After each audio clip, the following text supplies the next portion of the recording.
जय जगन्नाथ सांग माने आशा किचन को आपण मानक स्वागत। आज आमे माछ पातुरी बनेबा। एटा बहुत कम तेल रे हबो, बहुत मसला भी कम, किसी बेसी मसला नहीं, बहुत स्वादिष्ट लागिबो। देखंतु एति पय मु 2 चम्मच सोरिष नेइची, 3 चम्मच पोस्त नेइची, मु 3टी काजू नेइची। आमे एठी काजू दबा कारण पियाज रसुन आमे दबानी। आउ 4टी लंका नहीं, कंचा लंका नहीं। आपण आपणको टेस्ट अनुसार आग देवे। बर्तमान आम से सब गुड़िक मसला को अध घंटा मिनिमम भिजे रखीदबा। देखु बर्तमान आम मसला गुड़क छाणिकी ग्राइंडिंग करने को नबा। बतुरी देले एटा सॉफ्ट हो, बेसी पानी आ दरकार हेनी। छाणी देले पानी गुड़ा जोड़ा बहुत पानी पड़ेबा आम ताको ठीक से ग्राइंडिंग करवा, कारण माछ मसला पे हमर एटा टिके मोटा मसला दरकार। देखंतु एबे हमर हो जाई पेस्ट, बहुत सुंदर है पेस्ट बनी जाई। एबे हमें ता देरे ऐड करबा टिके सोरिष तेल दबा, 1 चम्मच दबा, बेसी नहीं, 1 चम्मच देखन देली। एबे हमें हळदी ऐड करबा, हळदी और लूण। आमे माछ रे ऑलरेडी लूण हळदी देइछे, सेही अनुसार देखिकरी मसला को हमें दबा। आधे बर्तमान ऐड करबा 1.5 स्पून दही, टिके मोटा दही नबा, बेसी खट्टा है नथिबा दरकार। आको हमें गोलेइकरी किछि समय रेस्ट रे 10 मिनिट रखी दबा। एपट देखंतु कदली पत्र मु सेकी नेइची पत्र पोड़ा पाइका। कदली पत्रटा सेकी नेले से आउ फाटिबोनी, भल रहिबो। देखंतु वर्तमान हमर 10 मिनिट हे गलानी सोरिष बाटिकी रखिथिले।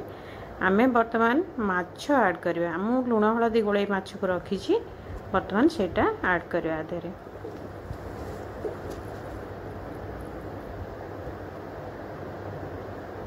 जेमति गोळै की रखि दबा। याको हमें 10 मिनिट 15 मिनिट मिनिमम रखिबा, 10 रु 15 मिनिट रखिबा, कारण माछटा मसला रिसीव करवा दरकार। वर्तमान आमर हो गलानी 10-15 मिनिट हो गलानी। एबे पत्र रे आमे माछ गुड़िक बांधिबा। देखंतु पत्र गुड़ाक एमती हेइची। वर्तमान तादरे आमे माछ दबा, गोटिए पत्र रे गोटिए माछ दबा, टिके मसला दबा तादेरे। देखंतु एमती ताको फोल्ड करी नबा, फोल्ड करी सूता गुड़ेबे एमती बांधी नबा।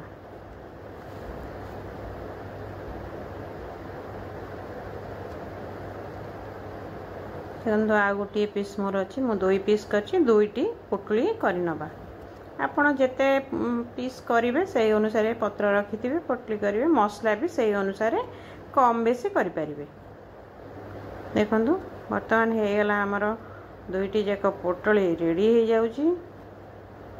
वर्तमान देखंतु एंती फोल्ड कर नेबे, टिके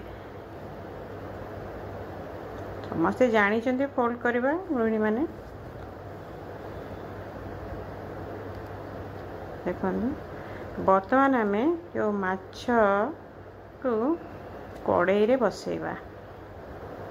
कड़ाई गरम करी वर्तमान आमे टिके ऑयल दबा कड़ाई रे। मु माछ भाजी थिली, से तेल बळीथिला, मु से तेल रे दे दोची। तेल गुडाक ता भितर को जीवनी, पोटली भितर को जीवनी, किंतु कुक होबा पई माछटा दरकार, नले पोड़ी जीव करे। आमे गैस रे करछे ना, चुली रे कले माने नियारे काठ रड नियारे एमती पकई दियंती गाँ रे, से बहुत टेस्ट आसे तार पोड़ा बास्ना। एटा किंतु कड़ाई रे होची। तेल टिके दबा, घोड़ेई करी आमे ताको एपट सेपट करी 15-20 मिनिट पत्रटा को ता भितर रे रखिबा। देखंतु मु उल्टेई देली, मझरे मझरे उल्टेई दोथिबा। वर्तमान हेई आसलानी हमर 15 मिनिट। माछ गुड़िक मु देखि नउची हेलानी कि नाही। गैस टा सिम रे रखिथिबे, नहले बहुत पोड़ी जीव। आग मीडियम रे देबे, 2-3 मिनिट, तापर सिम कर देबे।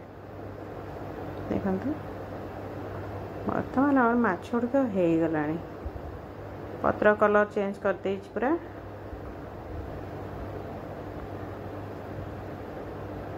बर्तमान आम माछ गुड़िक काढ़ी नवा प्लेट को माछ गुड़िक प्लेट को काढ़ी नहीं खोलुची बहुत गरम अच्छी मो हाथ गरम हो जाऊँगी देखो बर्तमान आमर माछ पातुरी प्रस्तुत को आम सर्व करनवा गरम भात रे अरुआ भात रे उषुना भात भी गरम भात जो थे आप खाईपर प्रिफर करेंगे खाईपर बहुत भल लगे यहाँ घरे थे बनातु खातु खुआतु वीडियोटी भल लगे लाइक शेयर सब्सक्राइब करने को भूलें रही जय जगन्नाथ वीडियोटी शेष पर्यंत देखि बहुत धन्यवाद।